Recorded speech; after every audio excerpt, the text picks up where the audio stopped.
নমস্কার বন্ধু, GS group পুরুলিয়ার নতুন ভিডিওতে আপনাদের প্রত্যেককে স্বাগত। আশা করি ভালো আছেন, সুস্থ আছেন। তো সুপ্রিম রায়ে চাকরি গেছে 26,000 অর্থাৎ 25,753 জন। আপনার প্রত্যেকেই জানেন এই চাকরি যাওয়ার পেছনে কিন্তু স্কুলের শিক্ষা ব্যবস্থা কিন্তু চরম সংকটে পড়েছে। তো যাই হোক, এই বিষয় নিয়ে আলোচনা করব আজকে। যদি চ্যানেলে নতুন হয়ে থাকেন চ্যানেল সাবস্ক্রাইব করে নেবেন। আর বিভিন্ন কারণে দীর্ঘদিন ভিডিও দিতে পারেনি।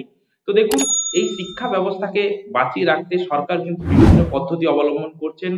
মমতা বন্দ্যোপাধ্যায় তিনি কিন্তু নিদান দিয়েছেন, আপনারা স্বেচ্ছায় স্কুলে যান ভলেন্টিয়ার্স হিসাবে। কিন্তু মমতা বন্দ্যোপাধ্যায় এটা বলেননি যে না, আপনারা বেতনে স্কুলে যান। আগামীকাল কিন্তু 17 এপ্রিল মধ্যশিক্ষা পর্ষদের যে মামলা, তার শুনানি রয়েছে সুপ্রিম কোর্টে। আর দেখা যাক কি হয়। কিন্তু এক্ষেত্রে দেখুন, 30:1 যে রেশিও, সেই রেশিও কিন্তু মেনটেন হচ্ছে না। আমাদের ছিল পশ্চিমবঙ্গের শিক্ষা ব্যবস্থাতে 52:1, অর্থাৎ 52 জন ছাত্র ছাত্রী পিছনে একজন শিক্ষক, সেটা হয়ে দাঁড়ালো চাকরি বাতিলের পক্ষে 58 জন। এক্ষেত্রে কিন্তু আমাদের পশ্চিমবঙ্গের শিক্ষা ব্যবস্থা একেবারে চরম শিখেই পৌঁছে গেছে। অর্থাৎ আগামী দিনে ছাত্রছাত্রীদের ভবিষ্যৎ কি হবে সেটা কিন্তু বিশাল একটা চিন্তার বিষয়। চারিদিকে পাড়ায় পাড়ায় মোড়ে মোড়ে এই শিক্ষা ব্যবস্থার বেহাল দশা নিয়ে চর্চা চলছে। আর খুব তাড়াতাড়ি কিন্তু অর্থাৎ আর 5 মাস হাতে সময় রয়েছে, যার পরিপ্রেক্ষিতেই কিন্তু এমনিতেই শিক্ষা ব্যবস্থাতে বই নেই। অর্থাৎ যারা সেমেস্টারে পড়াশোনা করছে 11-12-এ, তাদের কিন্তু বই দেওয়া মানে সম্ভব হচ্ছে না। এর পরিপ্রেক্ষিতে কিন্তু রয়েছে যে কিভাবে এদের শিক্ষা ব্যবস্থা, এমনিতেই ধরুন স্কুলে শিক্ষক শিক্ষিকার আকাল, যেখানে দেখুন যেদিন থেকে রায় দিয়েছে অর্থাৎ 3 এপ্রিল থেকে রায় দিয়েছে, কোন স্কুলে 35 জন, কোন স্কুলে 5 জন, কোন স্কুলে 2 জন। বিভিন্ন স্কুলে, এমন কোন স্কুল নেই যে স্কুলে শিক্ষক শিক্ষিকার চাকরি যায়নি। অর্থাৎ দেখুন, আমাদের এই পুরুলিয়া জেলাতে কোন স্কুলে 2000 স্টুডেন্ট, সেখানে শিক্ষকের সংখ্যা 5 জন। অর্থাৎ প্রতি 400 জন ছাত্রছাত্রী পিছনে কিন্তু একজন মাস্টার। তাহলে এইভাবে শিক্ষা ব্যবস্থা চলবে কি করে?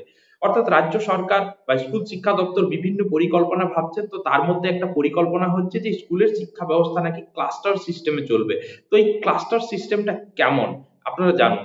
দেখুন, ক্লাস্টার মানে হচ্ছে কি সমস্ত স্কুলকে এক ছাদের তলায় নিয়ে আসা। অর্থাৎ কি, দেখুন এই স্কুলে ফিজিক্সের টিচার আছে, বি স্কুলে ফিজিক্সের টিচারের চাকরি চলে গেছে, অর্থাৎ বি স্কুলের ছাত্রছাত্রীরা এই স্কুলে গিয়ে পড়াশোনা করবে। এই সিস্টেমটা হচ্ছে ক্লাস্টার সিস্টেম, কিন্তু এক্ষেত্রেও সমস্যা রয়েছে। এরপর দেখুন যে কলেজগুলোকেও নাকি মানে কলেজের অর্থাৎ লার্নিং অফ হাব, স্কুল বিশ্ববিদ্যালয় কলেজগুলোকে, অর্থাৎ কলেজগুলোকে তৈরি করা হচ্ছে লার্নিং অফ হাব। এই কলেজগুলোতেই তারা কিন্তু পড়াশোনা করবে এবং এই কলেজগুলোতে টিচারের সংখ্যা অনেক বেশি, কারণ এসএসসিটি তে প্রচুর পরিমাণে শিক্ষক শিক্ষিকা নিয়োগ হয়েছে সেখানে।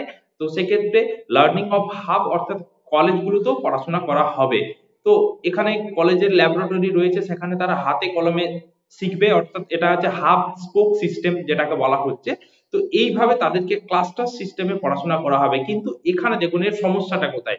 গ্রামে গঞ্জে যেখানে 3 থেকে 4 কিলোমিটারের মানে হচ্ছে দূরবর্তী স্কুলে পড়াশোনা হয়, অর্থাৎ 3 থেকে 4 কিলোমিটার দূরে এক একটা স্কুলের মানে হচ্ছে দূরত্ব। তো এক্ষেত্রে তারা কিভাবে সেই সব স্কুলগুলোকে কাভার করবে, কারণ তারা নিয়ারেস্ট স্কুলে সায়েন্স নিয়ে পড়াশোনা করছে, সেখানে আবার তাদেরকে 5 কিলোমিটার দূরে পড়াশোনা করতে যেতে হবে, অর্থাৎ এই ক্লাস্টার সিস্টেমে পড়তে গেলে। সুতরাং পশ্চিমবঙ্গ শিক্ষা মানে যে দপ্তরের উচিত অনাদায়ে পশ্চিমবঙ্গে খুব তাড়াতাড়ি শিক্ষক নিয়োগ করা। এই পরিস্থিতিকে সামাল দিতে অবশ্যই পশ্চিমবঙ্গে খুব তাড়াতাড়ি শিক্ষক নিয়োগ দরকার। তো যাই হোক, আগামী দিনে কি হয় জানি না। আগামীকাল মধ্যশিক্ষা পর্ষদের শুনানি রয়েছে সুপ্রিম কোর্টে, সেখানেই তাকিয়ে থাকার বিষয় কি হতে পারে। তো যাই হোক, মধ্যশিক্ষা পর্ষদ চাইছে কিভাবে শিক্ষাবর্ষটাকে বাঁচিয়ে নিয়ে যাওয়া যায়। তো যাই হোক, যদি এই ধরনের নিত্য নতুন আপডেট পেতে চ্যানেলে নতুন হয়ে থাকেন অবশ্যই সাবস্ক্রাইব করে নেবেন। আর ভিডিও ভালো লাগলে লাইক করবেন, শেয়ার করবেন, কমেন্ট করবেন। Thank you.